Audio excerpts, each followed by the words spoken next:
বিসমিল্লাহির রহমানির রহিম।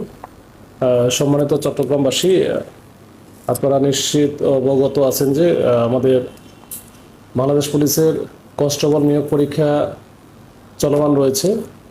আগামীকাল অর্থাৎ 24 তারিখে লিখিত পরীক্ষার ফলাফল প্রকাশিত হবে এবং যারা লিখিত পরীক্ষা উত্তীর্ণ হবেন তাদেরই মৌখিক পরীক্ষা অনুষ্ঠিত হবে।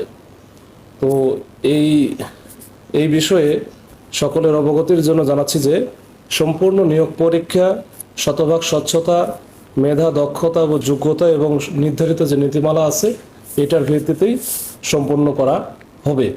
কোনো প্রকার দালাল, প্রতারক চক্র, তদবির বা অবৈধ আর্থিক লেনদেনের মাধ্যমে নিয়োগ পাওয়ার কোনো সুযোগ নেই।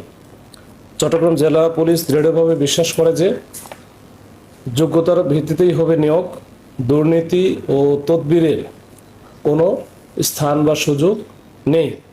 সকলকে এ ব্যাপারে সচেতন থাকার জন্য বিনীত অনুরোধ করছি।